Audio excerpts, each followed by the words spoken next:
2장 4절부터 17절까지 말씀 같이 보겠습니다.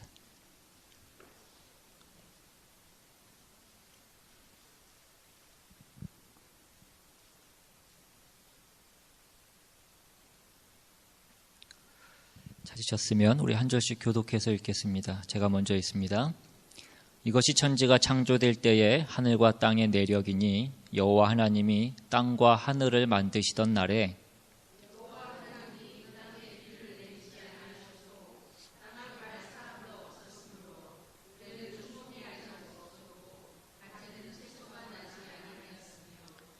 안개만 땅에서 올라와 온 지면을 적셨더라.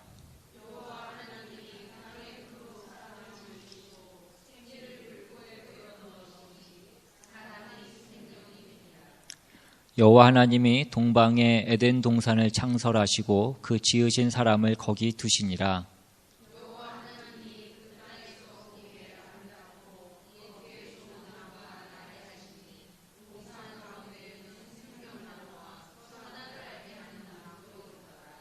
강이 에덴에서 흘러나와 동산을 적시고 거기서부터 갈라져 네 근원이 되었으니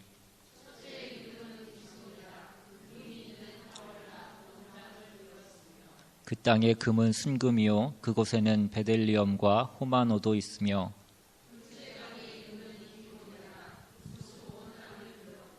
셋째 강의 이름은 히데겔이라 아수르 동쪽으로 흘렀으며 넷째 강은 유브라데더라.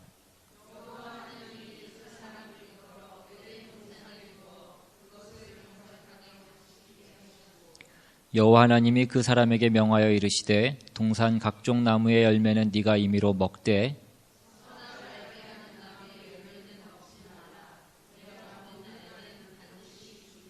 하시니라. 아멘. 예. 오늘 본문 말씀을 보시면 그 창조의 어떤 이야기가 조금 다시 반복되어서 나오는 것 같은 그런 그 이야기로 그렇게 되어 있습니다. 창조의 이야기 중에서 어떤 특정한 부분을 다시 재묘사하고 그렇게 있는 것입니다. 또 오늘 본문 말씀 보시면서 혹시 뭔가 조금 이상하다거나 조금 잘 맞지 않는다라는 것을 느끼신 것이 있으십니까? 그냥 뭐 다 괜찮으십니까? 예. 이 창세기 2장 말씀을 주의 깊게 보시면 뭔가 조금 이상하다라고 생각할 만한 그런 부분이 있습니다. 그 앞에 있는 그 1장에서 나오는 그 창조의 이야기, 그 창조 기사와 지금 2장에서 말씀하고 있는 내용과 조금 달라 보이는 그런 부분이 있기 때문에 그렇습니다. 뭐냐면 5절 말씀에 보시면 여호와 하나님이 땅에 비를 내리지 아니하셨고 경작할 사람도 없으므로 들에는 초목이 아직 없었고 채소도 나지 아니하였으며 라고 이렇게 되어 있어서 분명히 우리가 1장에서는 각종 식물과 채소를 3일째에 하나님이 이미 만드셨습니다. 사람이 있기 전에 먼저 식물과 채소를 만들었습니다. 그런데 이 2장의 5절의 말씀을 보시면 마치 사람이 없으므로 초목도 없고 채소도 없다라고 말씀하시므로 마치 하나님이 인간을 창조하신 다음에 식물을 만드신 것처럼 그렇게 보여질 수 있는 그 내용이 여기 있기 때문에 그렇습니다. 여러분, 왜 이렇게 성경이 기술되어 있을까요? 이렇게 쓴 사람이 뭔가 착각해서 잘못 쓴 것일까요? 아니면 뭔가 이게 정말 모순이 있는 것인가 하는 것입니다. 이 두 번째 창조기사, 흔히 2장을 두 번째 창조기사라고도 그렇게 얘기하는데 이 두 번째 창조기사는 첫 번째 그 창조기사 1장에서 말하는 그 창조의 이야기와 얘기하려고 하는 그 초점이 다르기 때문에 그렇습니다. 그러니까 첫 번째 창조, 그 1장에서 나오는 첫 번째 창조는 어떤 그 창조의 순서와 조화와 그 완전함과 완벽함으로 이루어진 그 안식에 초점이 맞추어 있다라고 한다면 이 두 번째 창조 기사는 하나님의 창조 중에서 가장 중요한 어느 한 부분에 초점이 맞춰져 있는 것입니다. 그것이 무엇입니까? 바로 사람인 것입니다. 하나님이 하나님의 창조 중에서 가장 중요한 것으로 여기시는 것이 바로 사람이라는 것입니다. 하나님께서 다른 어떤 것들보다도 사람에게 가장 관심을 가지고 계시고 사람을 가장 귀하게 여기십니다. 그래서 그 사람에 대해서 자세하게 오늘 본문은 설명을 하고 있습니다.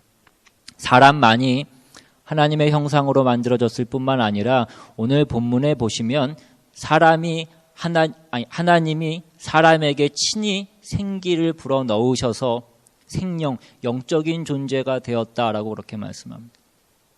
그리고 오늘 본문 8절에 보시면 여호와 하나님이 동방의 에덴의 동산을 창설하시고 그 지으신 사람을 거기 두시니라 라고 그렇게 얘기하고 15절에서는 여호와 하나님이 그 사람을 이끌어 에덴 동산에 두어 그것을 경작하며 지키게 하시고 라고 그렇게 말씀하고 있습니다. 하나님께서 사람을 위하여 그 에덴 동산을 만드시고 거기에 사람을 살게 하시고 거기에 있는 모든 것들을 사람으로 하여금 다스리고 지키게 하셨다라고 그렇게 말씀합니다. 여러분, 에덴이라는 이 말이 가지고 있는 뜻은 큰 기쁨이라는 뜻입니다. 그리고 동산이라는 것은 이 동산이라는 말에서 파라다이스라는 말이 나왔습니다. 그러니까 에덴 동산이라고 하는 것은 큰 기쁨의 파라다이스라는 그런 의미입니다. 그런데 하나님께서 그 인간에게 어떠한 조건도 걸기 전에 이미 이 에덴 동산에 그 사람을 살게 하시고 거기에 두셨다라고 그렇게 말씀하고 있습니다. 그리고 그 에덴 동산을 경작하며 지키게 하셨다라고 그렇게 말씀합니다. 우리는 이 안에서, 이 말씀 안에서 이미 하나님이 우리를 향하신 어떤 그 의지와 어떤 우리의 가치와 역할이 무엇인가가 이 말씀 가운데 담겨져 있는 것입니다. 그래서 오늘 우리는 오늘 본문 말씀을 통하여서 바로 이 사람이라고 하는 것이 하나님과 어떤 관계를 가지고 있는 것이고 또 하나님께서 사람에게 맡기신 것은 무엇이고 사람의 본분이 무엇인지를 오늘 말씀을 통해서 살펴보기를 원합니다. 먼저 하나님께서 그 사람을 에덴 동산에 두셨다라고 하는데 여기서 말씀하는 그 두셨다라는 것이 의미하는 것이 무엇인지를 조금 더 살펴볼 그럴 필요가 있습니다. 이 두다라는 그 말의 의미가 가지고 있는 어떤 기본적인 의미는 쉰다라는 그 기본적인 의미를 가지고 있습니다. 그러니까 하나님께서 사람을 에덴 동산에 두셨다라고 할 때 그 두었다라는 것은 어떤 외부의 침입이나 어떤 내적인 갈등이 없는, 걱정이 없고 근심이 없는 그런 안전하고 평안한 곳에 하나님께서 두셨다라는 그런 뜻인 것입니다. 이 말을 조금 더 이해하기 위해서 이와 같은 이 단어가 다른 곳에 쓰여져 있는 그 본문을 한 번 더 찾아보시면 창세기 19장으로 가셔서 19장 16절에 하나님께서 소돔과 고모라를 멸망하실 때에 그 롯을 구출하는 장면이 나옵니다. 그 장면을 한번 보시면 창세기 19장 16절에 그러나 롯이 지체함에 그 사람들이 롯의 손과 그 아내의 손과 두 딸의 손을 잡아 인도하여 성 밖에 두니 여호와께서 그에게 자비를 더하심이었더라. 여기도 보면 성 밖에 두니라고 해서 그 두었다라는 같은 그 표현이 나옵니다. 그런데 여기서 말하는 성 밖에 두니라는 것은 단순히 그들을 성 밖에 놔뒀다, 성 밖에 위치하게 했다라는 그런 뜻을 가지고 있는 것이 아니라 안전한 장소에 두었다라는 그런 의미를 가지고 있는 것입니다. 그러니까 하나님께서 에덴 동산에 사람을 두었다라는 것은 안전한 것이요, 그 안식의 곳에 두었다라는 그 의미에서 두었다라는 그 표현을 쓰고 있는 것입니다. 그리고 이 두다라는 것이 가지고 있는 그 의미를 그 의미가 가지고 있는 것을 조금 더 발전된 의미를 알아보기 위해서 신명기 26장으로 한번 가보시면 신명기 26장 4절에는 이렇게 되어 있습니다. 제사장은 내 손에서 그 광주리를 받아서 내 하나님 여호와의 제단 앞에 놓을 것이며, 여기 보면 여호와의 제단 앞에 놓을 것이며 라고 되어 있는데, 여기서 말하니 놓을 것이다 라는 이 말이 그 두다라는 말과 같은 단어입니다. 그러니까 하나님의 임재 앞에 무엇을 바칠 때에 사용되었던 단어가 이 두다라는 단어라는 것입니다. 이와 같은 의미가 출애굽기 16장에도 한 번 더 나오는데, 출애굽기 16장 33절에도 보시면 제가 읽겠습니다. 또 모세가 아론에게 이르되 항아리를 가져다가 그 속에 만나 한 오멜을 담아 여호와 앞에 두어 너희 대대로 간수하라. 여기서도 보시면 여호와 앞에 두어라고 그렇게 얘기합니다.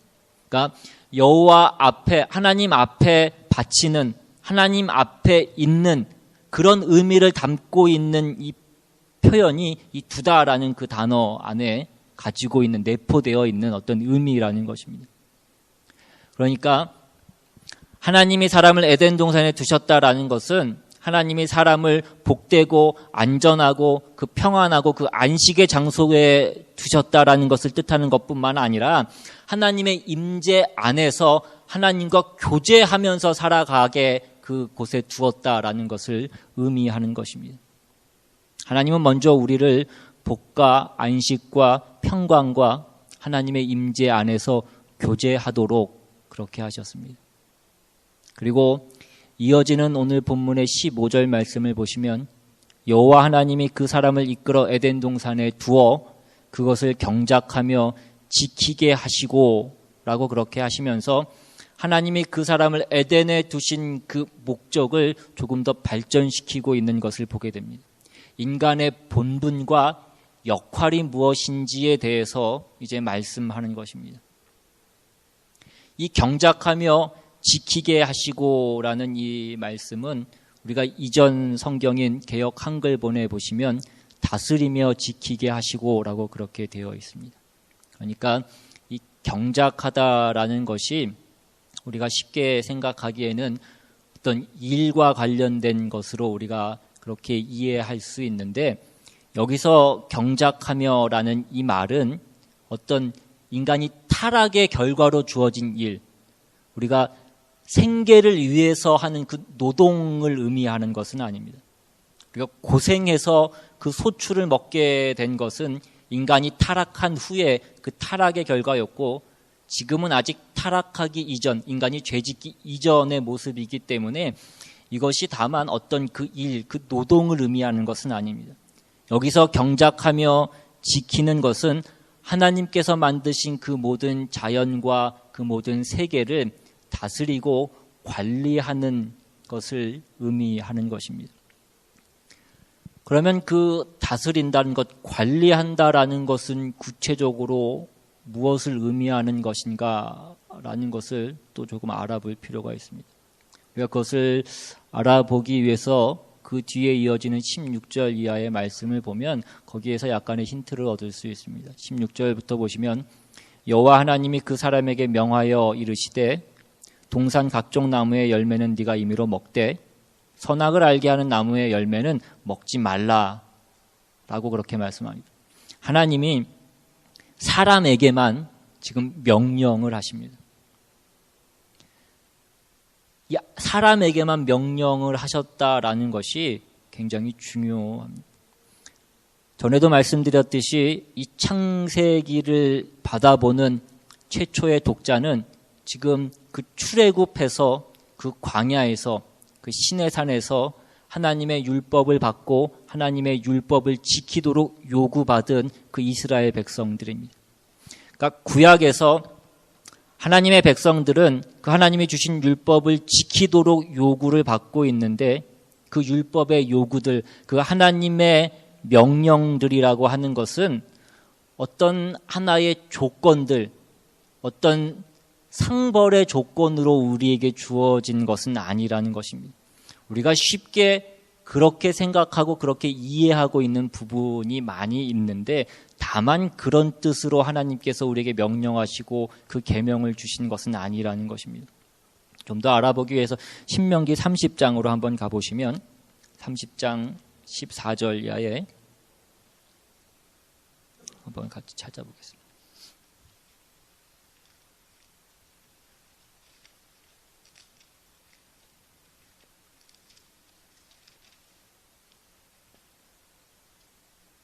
제가 가진 성경 310페이지입니다.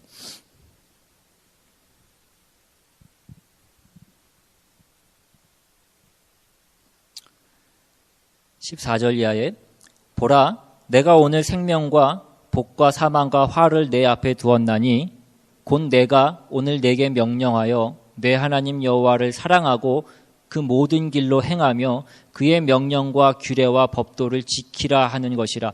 그리하면 네가 생존하며 번성할 것이요 또 내 하나님 여호와께서 네가 가서 차지할 땅에서 내게 복을 주실 것임이니라. 그러나 내가 만일 마음을 돌이켜 듣지 아니하고 유혹을 받아 다른 신들에게 절하고 그를 섬기면 내가 오늘 너희에게 선언하노니 너희가 반드시 망할 것이라. 너희가 요단을 건너가서 차지할 땅에서 너희의 날이 길지 못할 것이니라. 여러분, 여기 나온 이 말씀은 하나님께서 율법을 주시고 율법을 지킬 것을 요구하실 때에 흔히 등장하는 어떤 그런 대표적인 표현들입니다. 근데 이 말씀을 우리가 잘못 오해하면 우리가 쉽게 이해하기는 마치 우리가 하나님의 말씀을 잘 들으면 하나님께서 복을 주시고 우리가 하나님의 말씀을 듣지 않으면 벌을 내리신다라는 어떤 그런 개념으로 우리가 받아들이기 쉽습니다. 우리가 그렇게 흔히 이해하기 쉽습니다. 그런데 여기서 말하는 하나님의 그 율법이라고 하는 것이 가지고 있는 어떤 개념은 그와하고는 조금 다른 것입니다. 물론 결과론적으로 그럴 수 있지만 하나님이 인간에게 율법을 주신 어떤 목적과 의도는 그런 것은 아니라는 것입니다. 율법의 모든 요구들을 그것을 지키면 복을 받고 그것을 지키지 않으면 벌을 받는다라는 것은 어떤 우리식의 이해고 그러한 어떤 상벌의 조건으로 하나님께서 주신 것은 아니라는 것입니다. 이것의 이해를 돕기 위해서 요한복음으로 한번 가보시면 요한복음 15장으로 한번 가보겠습니다. 요한복음 15장 신약성경 174페이지입니다.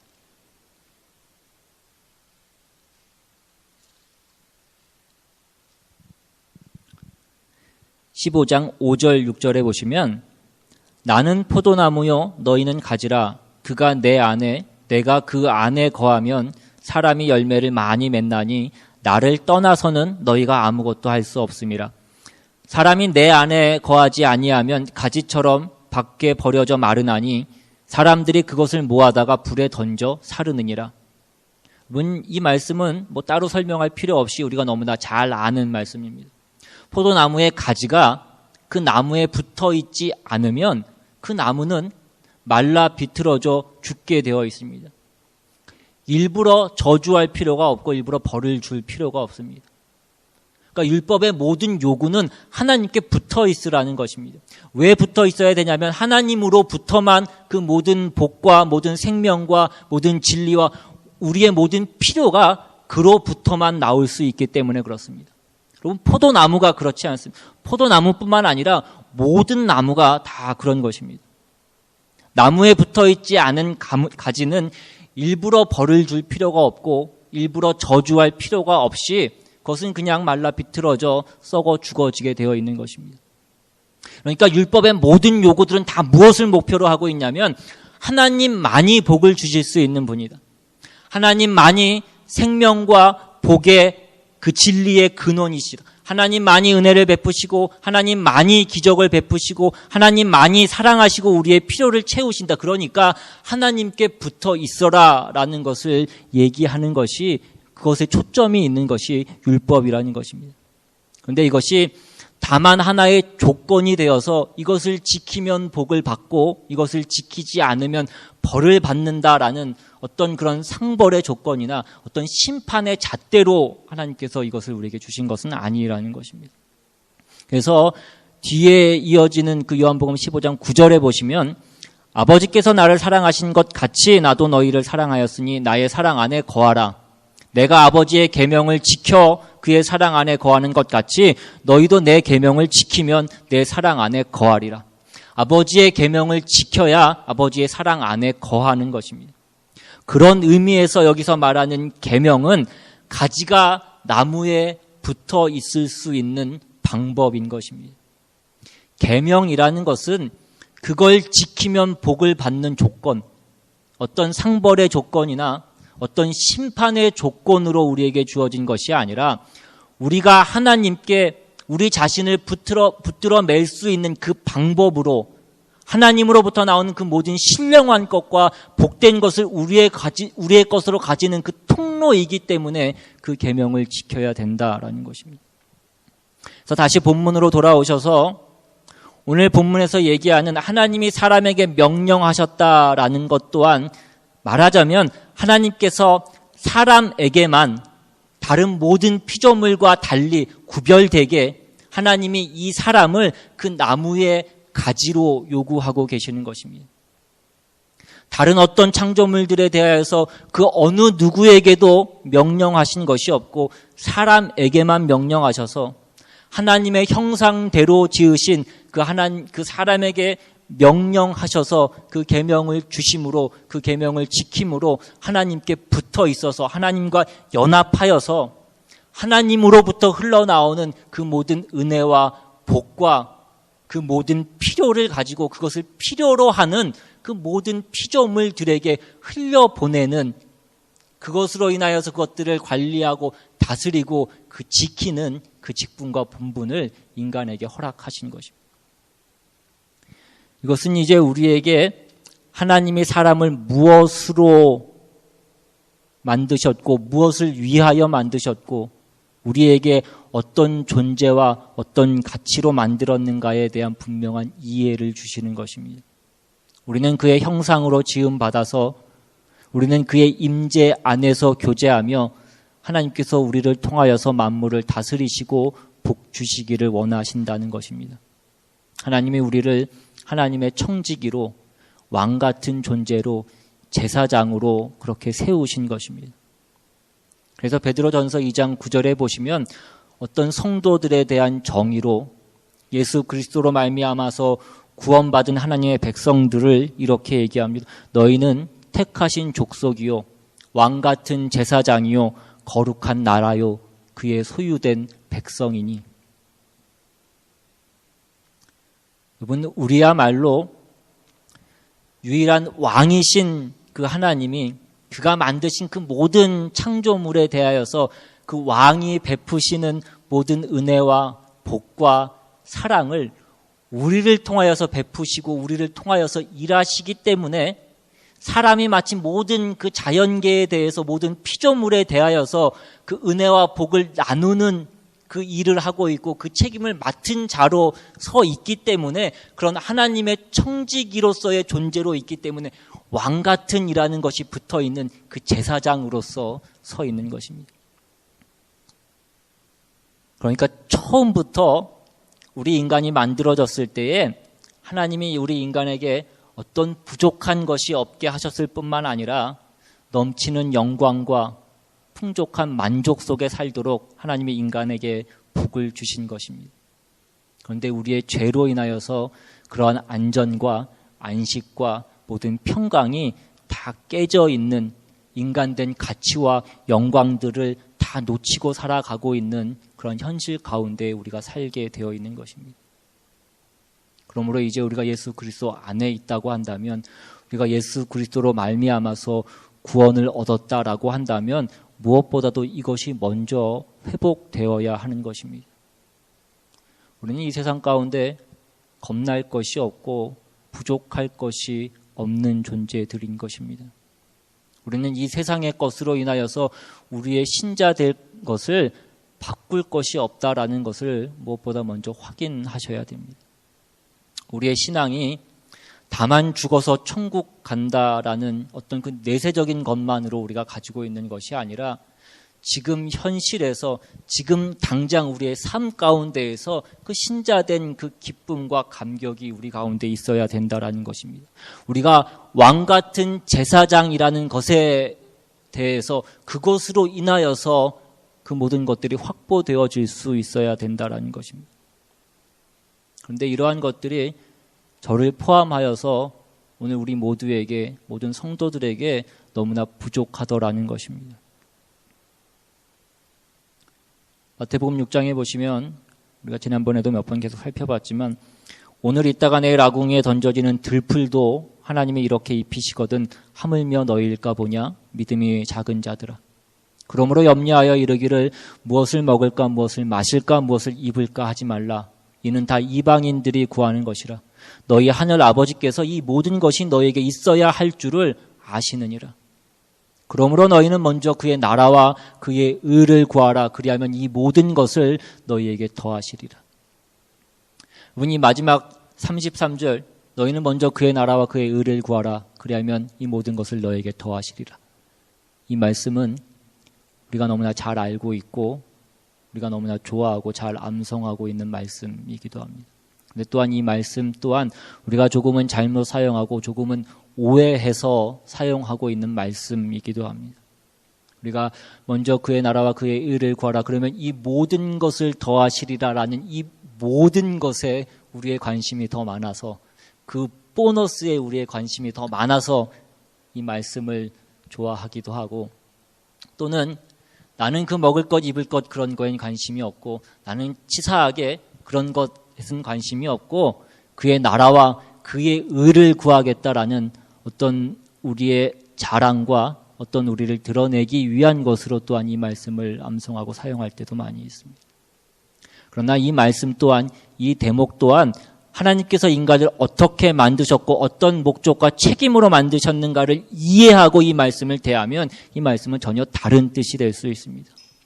우리는 더 이상 내가 먹고 마시는 일을 위해서 내가 목을 맬 것이 아니라 내가 먹고 마시고 입을 그 대상들이 내 은혜와 내 순종을 기다리고 있다는 것을 우리가 알아야 된다는 것입니다. 무엇에 대한 순종? 하나님에 대한 순종. 우리가 하나님께 순종하여서 우리가 제사장 노릇을 함으로 인하여서 저들이 나를 통하여서 결실하시는 그 하나님의 은혜를 기다리고 있다는 것입니다. 그러니 너의 직분, 너의 본분을 놓치지 말라는 것입니다. 먹을 걸 찾아서 구걸하지 말고 네가 저들에게 먹을 걸 주고 입을 걸 주고 저들의 생명을 살피고 저들에게 너희의 책임을 본분을 다하라라는 것이 말하자면 너희는 그의 나라와 그의 의를 구하라라는 것입니다. 그러니까 하나님이 처음 만든 인간, 인류의 시조인 아담은 그의 존재 자체가 하나님이 지으신 모든 세상 앞에서 하나님이 이 통치를 결실케 하시는 제사장으로 서 있는 것입니다. 그리고 오늘 신약의 성도된 우리들은 그 모든 죄에 빠진 인류와 죄로 인하여서 저주받은 그 모든 세상에 대하여서 다시 제사장으로서 서 있는 것이고 그 역할을 감당해야 되는 것입니다.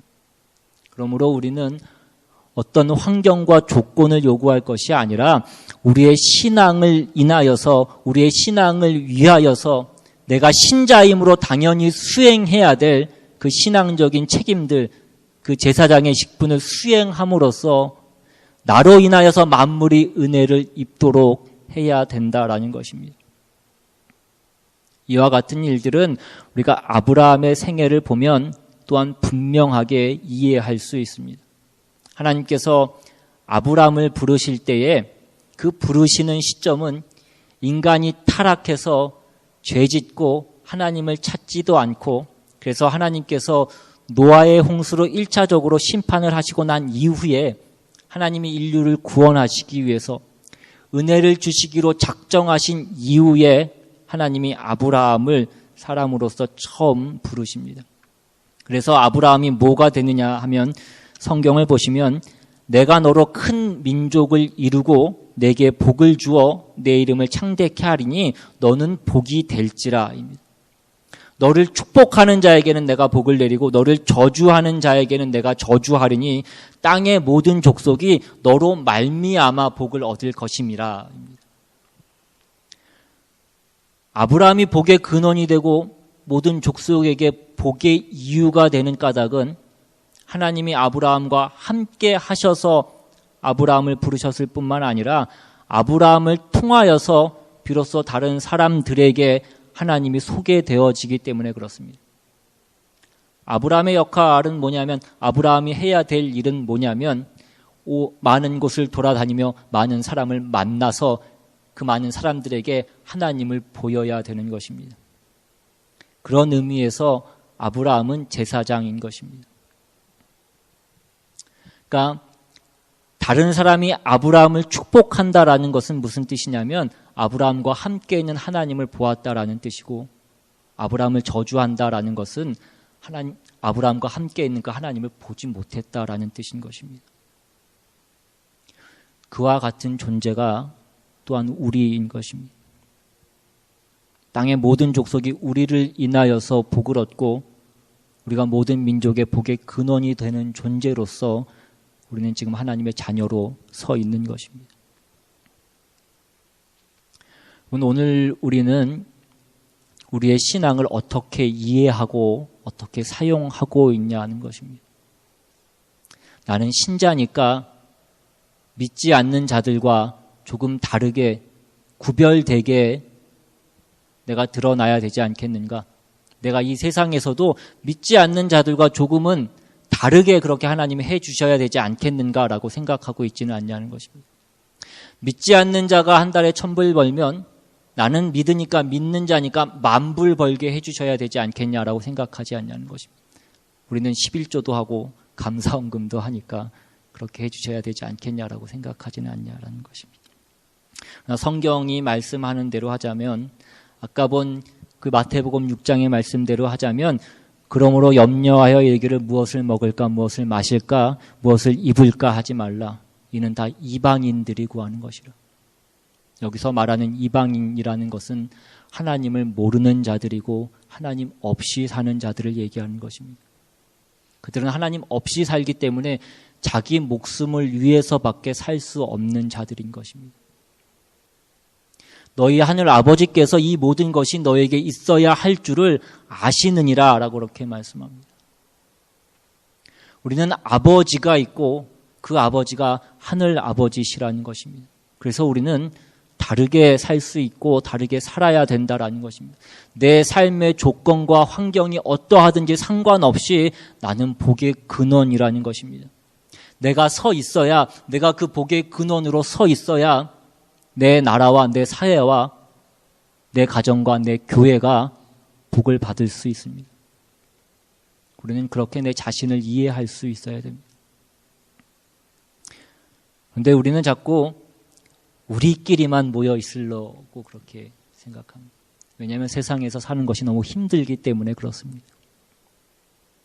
가끔 여름 수양에 가면, 평화롭고 조용한 곳에 가면 우리 이곳에서 함께 모여서 살면 얼마나 좋겠는가라는 그런 생각을 하기도 합니다. 그러나 그것은 마치 뭐와 같냐면 가로등이 가로등끼리 모여 있겠다라고 하는 것과 마찬가지라는 것입니다. 여러분, 가로등은 어디에 세워지게 됩니까? 어두운 곳에 세워지게 됩니다. 밝은 곳에는 가로등이 필요가 없습니다. 그리고 가로등은 어떻게 세워지냐면 띄엄띄엄 세워지는 것입니다. 전체를 밝혀야 되기 때문에 그렇습니다. 여러분, 우리는 왜 이렇게 고단한 인생을 살게 된다고 성경이 계속해서 말씀하는 것입니까? 그래서 우리가 만나는 모든 사람들 앞에 서야 되기 때문에 그렇다라는 것입니다. 어려운 사람, 힘든 사람, 약한 사람, 외로운 사람들 앞에 하나님께서 우리를 보내시는 것입니다. 우리가 약하고 우리가 무지하고 우리가 곤고하다고 해서 하나님이 그러신 것은 아닙니다. 우리의 곤고함이나 우리의 약함이나 우리의 무지함이나 우리의 가난함이 우리에게 문제가 될 것이 없는 것은 우리는 하나님의 일을 수종 들고 있는 것이지 우리가 가진 것을 나누는 사람들도 아닌 것입니다.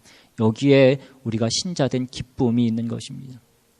많이 가졌다고 해서 많이 나눌 수 있는 것도 아니고 우리가 가진 것이 없다고 해서 나눌 것이 없는 것도 아니라는 것입니다. 그 하나님의 일이 제한받는 것이 아니라는 것입니다. 여기에 우리 신자된 우리의 각성이 필요한 것입니다. 우리 모두는 우리가 보냄을 받은 지금의 형편과 지금의 자리에서 서 있을 수 있어야 됩니다. 하나님의 사람으로서 그 맡은 바 본분을 다하는 자로서 우리는 서 있을 수 있어야 됩니다. 우리 모두는 우리 모두를 위해서 기도하시되 특별히 하나님의 은혜를 구하며 하나님의 복을 나누기 위한 존재로 서 있다라는 것을 우리는 잊지 말아야 될 것입니다. 우리는 저들이 가진 것을 빼앗기 위해서 싸워야 될 필요도 없고 세상의 것을 가지기 위해서 움켜쥘 필요도 없습니다. 우리 것을 나누기 위해서 세상의 것을 잡으려고 움켜쥘 필요도 없다라는 것입니다. 이제 우리는 그리스도 예수 안에서 거듭난 자요 모든 것을 가진 자입니다. 우리는 예수 그리스도의 이름으로 모든 기도를 할 수 있도록 허락받았고 또 그것에 응답하신다라고 성경은 약속하고 있습니다. 우리는 과연 왕이요 또한 제사장입니다. 여러분 평생에 걸쳐서 만나는 모든 삶의 정황과 모든 인생들 앞에 우리는 할 말이 있고 보여져야 되고 결실해야 되는 하나님의 제사장으로서 서 있다라는 것을 기억하시고 믿음으로 승리하시는 저 여러분 다 되시기를 주님의 이름으로 축원합니다. 이 시간 같이 찬양하고 한번 기도하기 원합니다. 오늘 우리가 어떤 존재로 서 있는지, 우리가 맡은 그 역할이 무엇인지, 우리의 본분이 무엇인지를 다시 한번 기억하실 수 있기를 바랍니다. 하나님이 우리에게 그 모든 것을 다 허락하셨습니다. 우리에게 그 평안과 그 안식을 허락하셨고 또한 우리를 통하여서 그 모든 복된 것들, 그 모든 하나님의 영광, 하나님의 은혜가 우리의 주위로 흘러나가기를 원하십니다. 우리가 그러한 직분을 맡은 자로서 우리가 있는 그 자리에서 온전히 서질 수 있도록 서 나갈 수 있기를 바랍니다. 이 시간 같이 찬양하면서 다시 한번 결심하고 또 결단합니다.